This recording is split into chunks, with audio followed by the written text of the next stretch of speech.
How's Here it going? is the man. So I knew you were going to wear that shirt. So I wore this shirt, Uh, I and s- we're that I'm I'm a little jealous because yeah, I got shortchanged. He only played about 4 songs, I think, or so. But then I did get to see Bob Dylan, so yeah.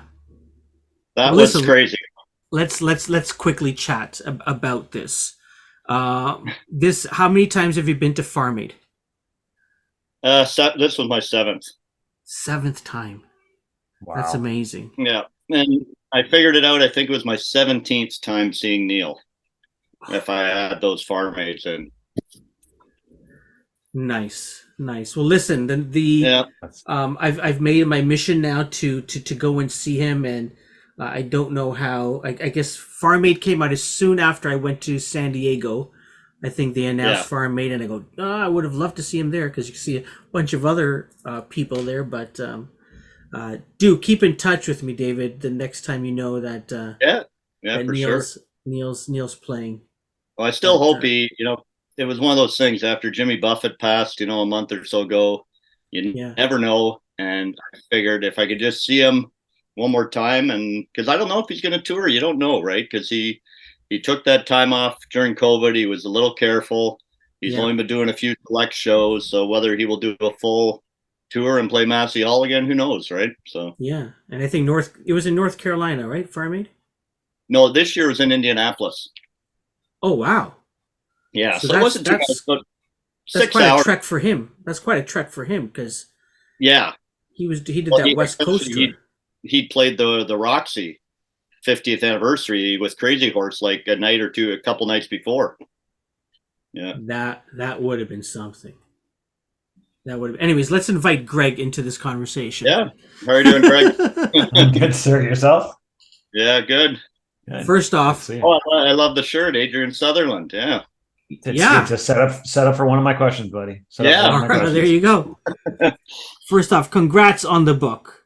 Yeah, 101 thanks. fascinating Canadian music facts. Congrats on this. Here's a question I have for you. What's your favorite fact that didn't end up in this book?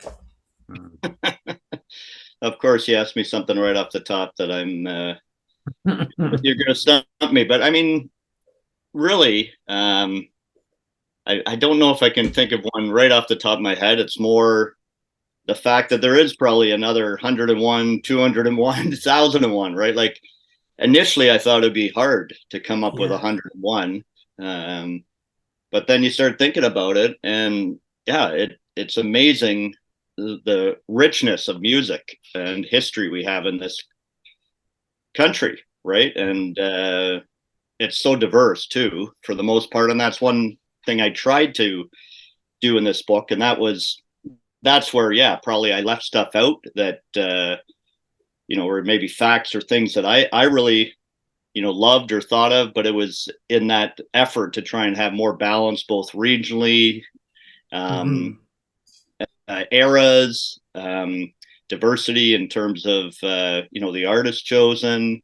So that probably would be it more. I mean, I'm sure I'll think of it at some point, one of the ones I left out, but because I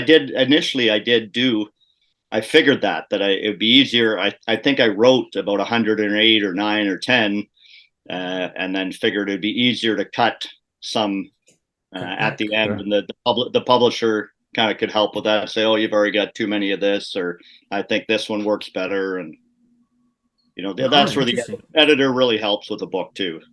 Yeah. So flipping that on its head, that question, because I am sure you have had many people come up to you afterwards and go, you didn't include this, or, oh, I thought of this, or this story. Do you have one that you've learned since that you're looking forward to for the next book? Mhm. Well, talking to Joel Rubinoff for the record recently, he shared an interesting story about David Clayton Thomas, who I did feature in the book here, about his spinning wheel and how that's kind of still paying his rent so many years later. This the life of a song, right? But I guess he told a story that someone had told him about playing this small hotel in the Kitchener-Waterloo area, and Basically, it was at a time, I guess, when he wasn't as, it must have been right before that, kind of smash. And it was in the kind of mid 60s there. And he basically had to climb up on a ladder and put up his own name on the marquee and everything, I guess, at this place. Cause so, I thought that was kind of fun. I recently chatted with, what's his name, Mo Berg for Pursuit of Happiness. Yeah. And I mean, just how that whole album, Love Junk, and the song came about. I mean, I touch on it in the book too, about the power of much music. I mean, the documentary, I haven't had a chance to see. I'm sure you guys probably have, because it seemed everyone was at that. The premiere on Friday. Night. Yeah. But, that's kind of what I mentioned in the book. It was that idea that much music, it gave so much success to so many bands that they might have not been heard on the radio or found success otherwise. And that was a great example with Mo Bergen saying, you guys probably remember that video for an adult now, for sure. Just shot, low budget and shot in and around Queen Street, right outside the Bamboo. Yep. Street. And he said, basically, it was a lot of luck. They just decided, let's film this video. Kind of the same idea as if let's just go grab a pizza. Like it was just like on a whim. They do the video, drop it off at Much Music, and he thought maybe, the Outer Limits or one of these shows will play it, but next thing you know, it's in regular rotation, and that single is huge, and people are going into Sam the Record Man in places and asking for the single, and they don't even have a single. So then they had to get singles, like a single made, and right, those stories are so cool, and that's what I tell people, that even it's like this book and my writing and third book now, who would have thought, but a lot of it's hard work for sure, but there's always a bit of luck involved in that right place, right time for sure. But you got to be out there and put yourself in that place for some of those, that kind of magic and fortune moment to happen. Right. Yeah, absolutely. Is there, I know fact number 99 is a Neil Young fact. I think it's about trains. But I'm wondering, like, do you have a favorite fact? Maybe a fact that, I don't know if it's your favorite or one that you discovered that sort of said, wow, okay, this is amazing. Yeah, I was thinking about that. I mean, again, there are so many that obviously that's why it's called fascinating, because I hope that all of them are kind of fascinating, right? Yeah. The first one in the book, actually, I mean, to me, that was a great story that Lyndon Manzer, a Canadian luthier, for those who don't know, a luthier is someone who, makes guitars and builds guitars. Right. And that was a really cool story. I mean, I was chatting with her for another piece I was doing about this guitar that she had put together for the Ukraine, and got all these, famous musicians to sign it and pose with it, and, the journey of that guitar. And I said, well, you got any other kind of fun stories or something I might be able to use? And she shared this story of, like, she hadn't even started her own business yet. And she was traveling out to California with some friends, and she stayed in the Bay Area at this friend's place. And it just so happened these friends were living on the property where Santana lived. And so, one thing leads to another. She gets to meet Santana, and then, she heads back off to do her apprenticeship, in Vancouver, where she's learning to become a luthier. And these friends phone her up and say, hey, we'd love if you could make a guitar for us that we can give to Santana for Christmas. And she's like, well, yeah, okay. And she did all this research to find out, what he was into and what he liked and everything, and crafted this guitar and sent it off to them. And next thing you know, Santana's interviewed by, a guitar magazine, and drops her name saying, I got this great new guitar that was made by, Linda Manzer. And she said, that one line or one sentence in that magazine kind of, set my career off. Right. And another example of, who knows, like, she just happened to be, and That's a great story. Those are the stories. Yeah, those are the stories I always find really cool. Right? It's Yeah. to show, because a lot of people think, oh, these things happen, like, but there is a lot of that. You know, there's a lot to it, is what I mean, and a lot of things have to happen for, sometimes the success to happen too. So Yeah. Well, it's interesting because you talk about the facts that surprised you, and one of the ones that I didn't know, as fact 79, also includes a luthier, is Colin Cripps, who I've known just like through business and through friends for a Yeah. number of years, and I did Mhm. not know the story about the Maple Leaf Forever tree, and that I Mhm. remember it going down. I remember them trying to reuse it, but I didn't realize if you can share what Colin and was it Dan Fox did with that, or Dave Fox, right? Yeah, Dave Fox. yeah, that was a number of years back. A really cool story that, yeah, basically the Maple Leaf Forever was kind of known as, before we had our national anthem. It was kind of like Canada's, unofficial national anthem. And of course, is it Alexander Muir? I think I should know that, who wrote the song. Mm-hmm. But the important thing here, and the cool fact, is basically there was a tree that was kind of in the east end of Toronto, and it was the tree that inspired him to write the song. So it had the plaque and whatever, and people knew about it. And in one of those, brutal storms a few years ago, as we all know, Mother Nature is the boss, and this tree was, damaged and felled. And one example where politicians in the city actually were pretty smart and came up with a great idea that, hey, let's try and preserve and save this important piece of Canadian history. And they had all these people submit projects and ideas for what they could do with the wood. And Colin Cripps, as you said, who's the guitarist for Blue Rodeo now, has been for a long time, and he came up with this great idea. Worked with a luthier friend of his, David Fox, and they designed this Maple Leaf Forever guitar. And yeah, pretty cool. They had lots of little touches of Canadiana in it, in how they crafted it, and the whole concept was that then this guitar would be given to a different player to use for kind of a year at a time. And Oh wow. yeah. Get shared around. Yeah, that's great. Karim, I don't know if you remember, but I took you to that park. We were going to dine alone. This is pre-pandemic for record store day. Yeah, we passed So by someone's house, right? it's that little park that's in behind, like it's sort of a hidden park in Leslieville, north of Eastern, south of Queen, in there. So yeah. Yeah, I was thinking as you're talking, I think I've got a picture of the plaque. Yeah. And I couldn't remember, was it the Yeah, I tree took you or there to show you that. Yeah. Yeah. yeah. Yeah. That is so true. That is so true. You're going on tour with this book, Yeah. David. Yeah.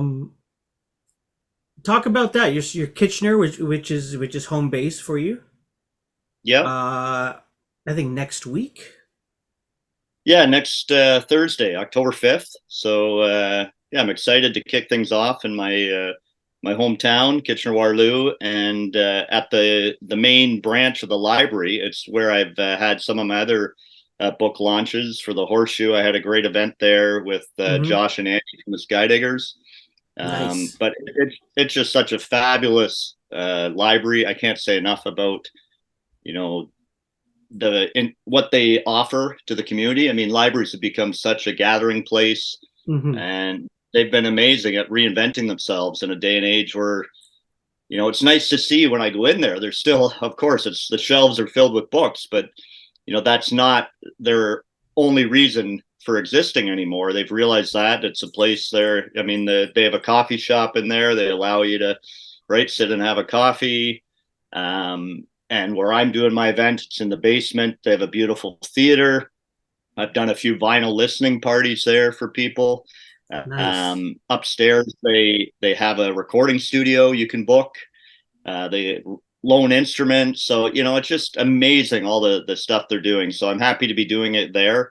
And I have a local media personality that's been in the radio business for a while that will do a little Q&A, and a local musician kind of starting out the night. So I think That's it'll be, cool. yeah, great way to get kind of things going. And like I always do with any event, whatever city I'm in, I try and partner with the local indie bookstore, small business in town to provide the book. So in this case, it's Wordsworth that has been, right in Uptown Waterloo for, I'd say at least, 40 plus years. So. Yeah, for sure. Now you're also taking this to the National Music Center Yeah. In Calgary, which I've yet to visit. My son went a few weeks ago when he was out there during the summer holidays. That's going to be an interesting place to have this book at. Anything special planned as well? With that one, and things are still kind of in the works, but to me, it was kind of a natural when I thought of places where I could do something. I've been writing for their online content, which they call Amplify, for about at least 5 years now. I think I started a series for them called Record Rewind, where I look back at Nice. seminal Canadian records on their kind of anniversaries. So it's such a cool space, and I think again we might try and get a local musician or someone involved. It's going to be a kind of family friendly afternoon programming that they do in their space there, and maybe again hopefully get someone from the local radio to come out and act as the host. So we'll see, but it's going to be a really fun event, and it's a perfect tie-in because for those that don't know, the National Music Center, in many ways, it's like our Rock and Roll Hall of Fame. Yeah. Now it has ongoing rotating exhibits, but it's also the permanent home to the Canadian Songwriters Hall of Fame. And this book has a lot of stories about some of those people that are in the hall. So it was a natural to take the book launch there for sure. Nice. Fantastic. Want to ask you about another chapter of the book. I can sit here. We could do hours about the chapters of the book. But one of the ones, and it's funny because you were talking about the Much Doc, and we were there, and Karim had a chance to chat with a bunch of people on the red carpet. I was his camera operator. I never get the fun parts. Operate. Like, come on. Anyway, no, seriously though. But Karim had a chance to talk to Denise Donlin. And one of the things, chapter 72, much comes out. I think in today's day and age, and it just pains me that we have to talk about this, but in today's day and age, it's just there's just so much shit going on in the world. I love the story Denise shared, and it harkened back to reading that chapter in your book. Can you share a bit about that story? Yeah, David, before you go, David, I had asked her just so that you know. Oh yeah. I had asked her, "What's your favorite Much memory?" Oh yeah. And she said, the Much Comes Out initiative, being the first broadcaster in Canada to have a float at the Gay Pride Parade, and she didn't have to think about the answer. She knew right away that was her answer. And it just so happened that after I spoke with her, I was, continuing to go through your book. I came to that fact, and I go, "Oh my goodness, that's in the book as well." But yeah, please go ahead.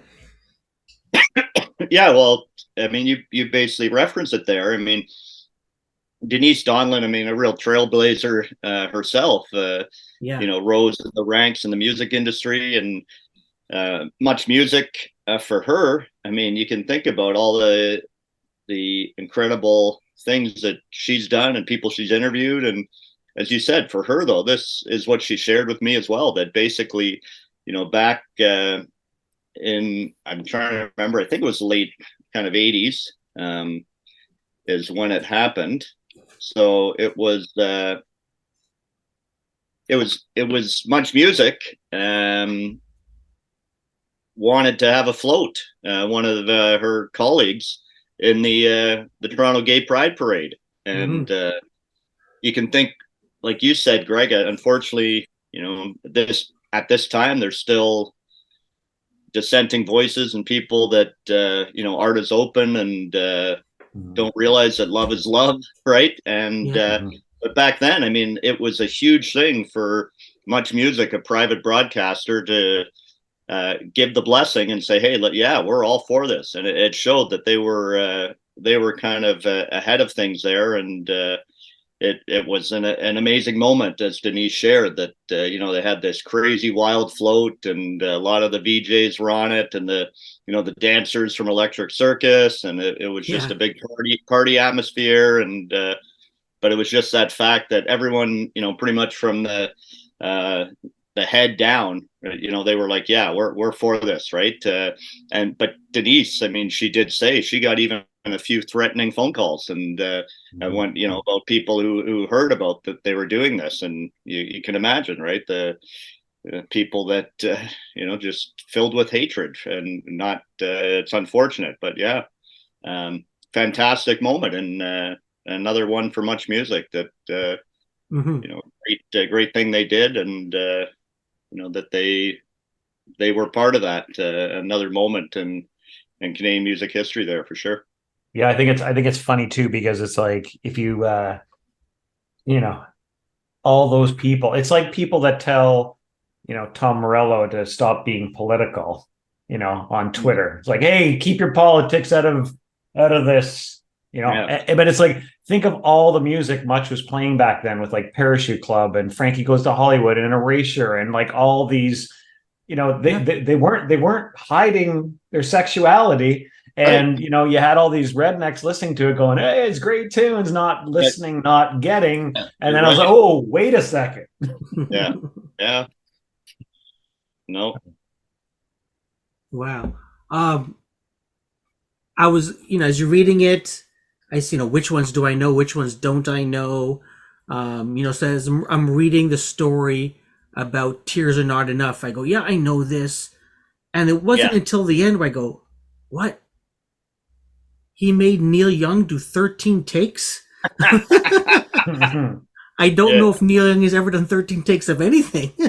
Yeah. He'll do it once or twice. If he has to do it a third time, he's angry. But 13 takes, I'm surprised he stayed there. Well, yeah, that is a surprising piece of that story, right? I mean, but that, from everything I've read, I mean, I think David Foster, I mean, his reputation speaks for himself, and he's well respected and liked in the industry. But he even admits, he later kind of apologized, and was, because he was younger then, and he was he was a real taskmaster, and like most people, right? Neil Young is, you either love him or you don't, and a lot of it is his voice, right? And so for someone like Foster, who's worked, with Celine Dion and all these people with these real pure angelic voices, you can imagine him hearing Neil and thinking, wait a second, this isn't on key, something's off here. But that was Neil. And finally, I guess he must have got it and said, yeah, Fine, I'll do it your way. I'll do it your way. You do also say, David, so I have to ask you this about your next book. You do also say that you could have come up with 101 Neil Young interesting facts. And we know, there's been a number of books written about him. He's written a number of books himself. Is there a 101 fascinating Neil Young facts coming out sometime? I know you'd love to get your hands on that one. And yes, I mean, I probably could write it, but I don't know.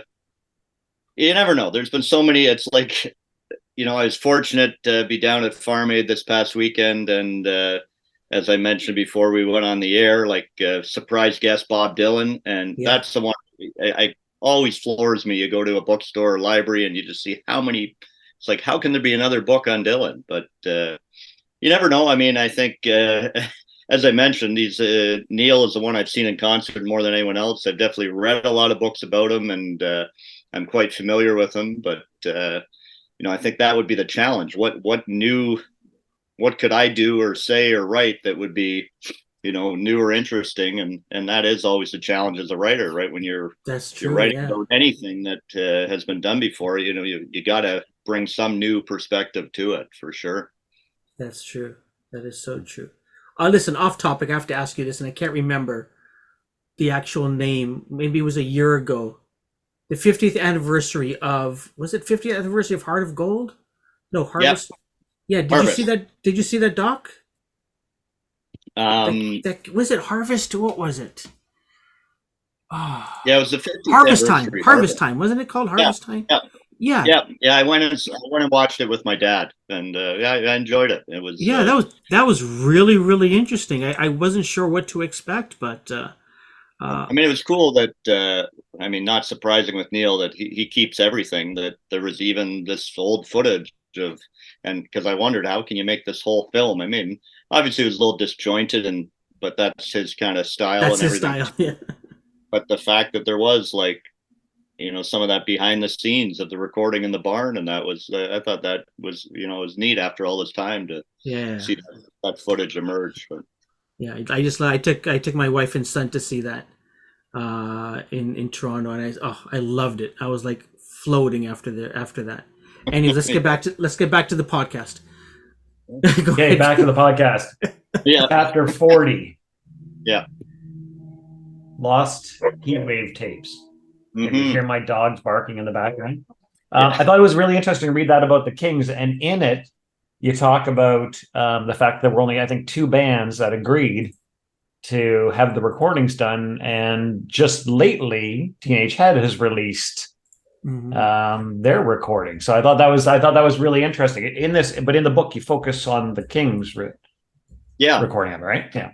Yeah, well, that was one again where it's like, okay, what's the fascinating fact here, or what story am I going to tell? And that's where I've been very fortunate working with Dundurn Press. I mean, they always assign a really good editor, and this time around was no different. And that was one area where they really helped. Was sometimes when I was maybe struggling a bit, or you always need that outside perspective of someone telling you, well, this is starting to sound too much like a bio, or it's not. What's that?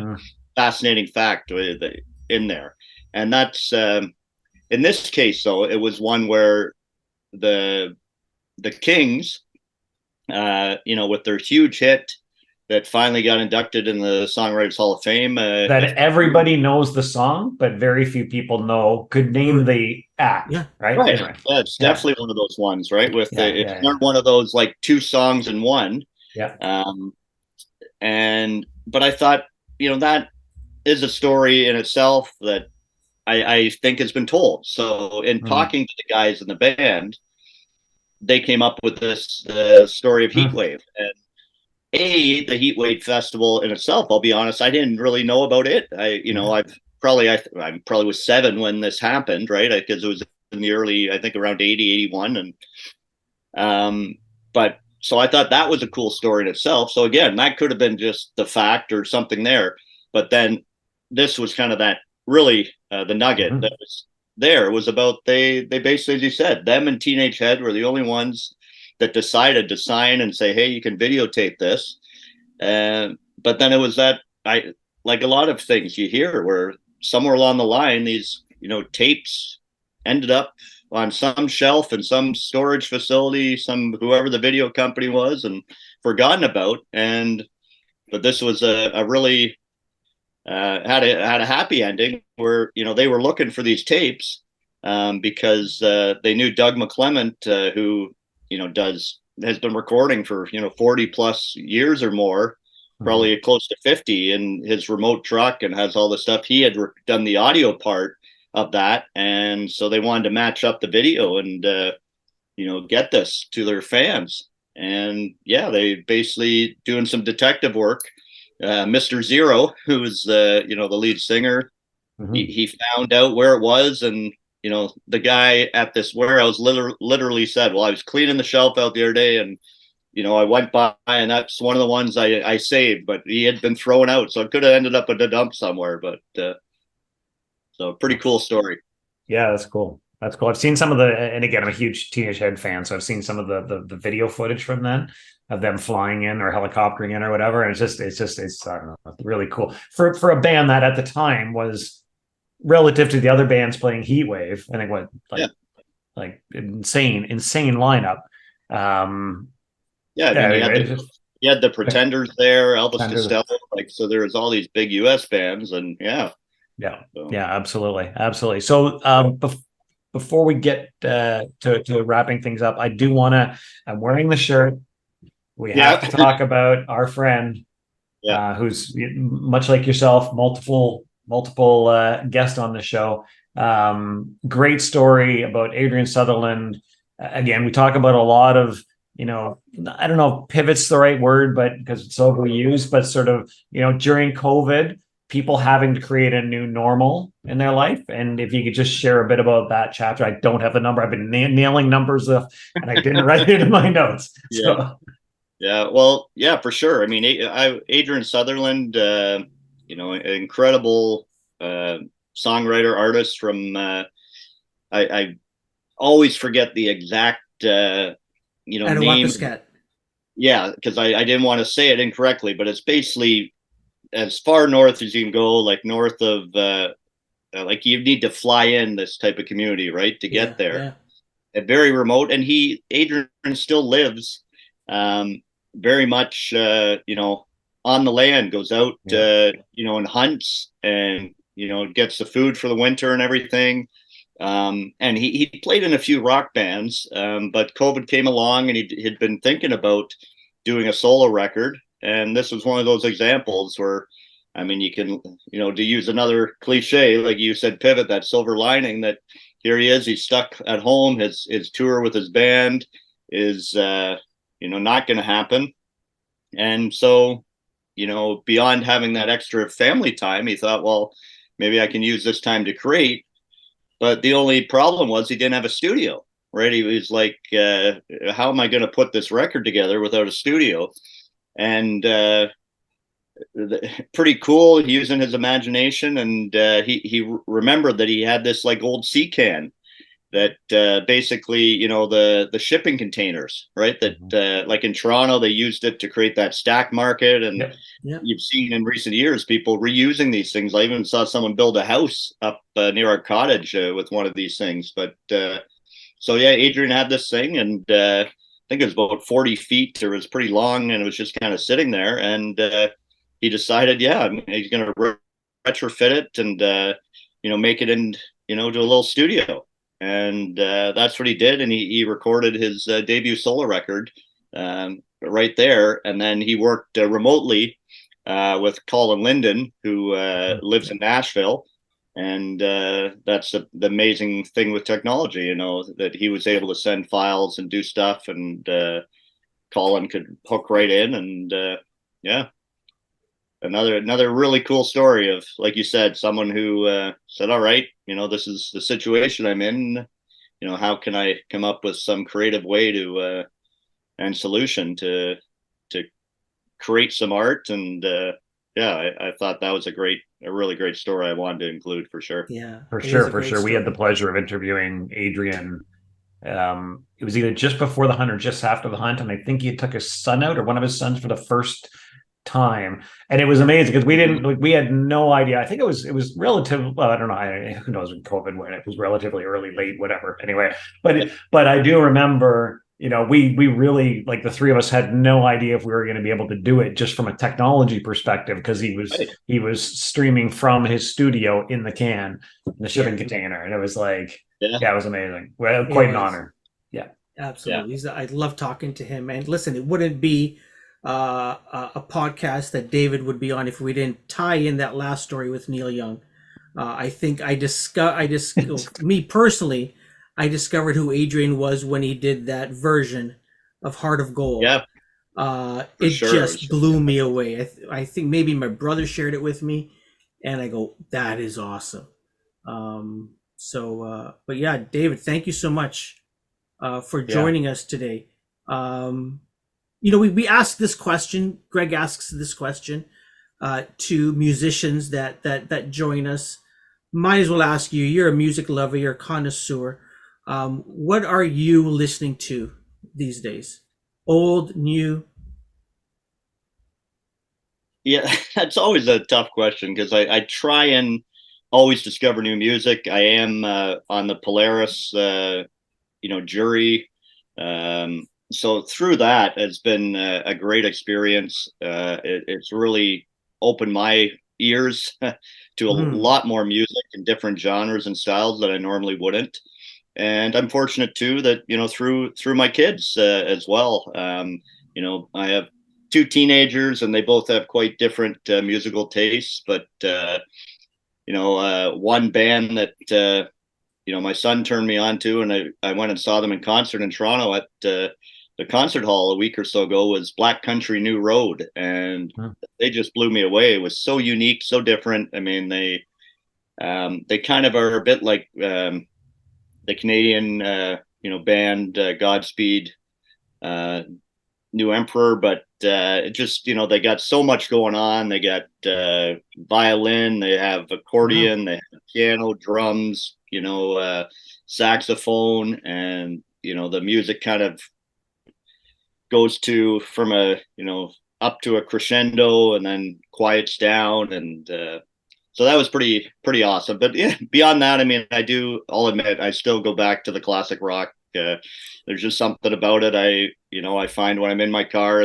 that's probably the station I listen to the most, Sirius XM, you know, the classic vinyl. And I don't know, there's something timeless about all those songs and that music. And but it, you know, I'm always trying to discover new music. And you know, I've got about probably 600 or 700 vinyl behind me here, so there's never a shortage of music to listen to, that's for sure. The book is 101 Fascinating Canadian Music Facts, published by our friends at Dundurn Press. Go to your local bookstore, go to your library, go online, get a copy of this book. It is a great read. You don't have to start from the beginning to the end. Just pick it up at a random page and discover something new about Canadian music. And again, for those of you across the country, October 5th in Kitchener is that the main public library? You're going to be there? Yeah, it's David, at 80 Queen Street. October 13th in Sarnia, October 21st in Calgary at the National Music Center, and October 26th here in Toronto. Our guest has been David McPherson. Thank you so much for joining us. Yes, thank you. Yeah, thanks for having me, guys. Always fun to chat.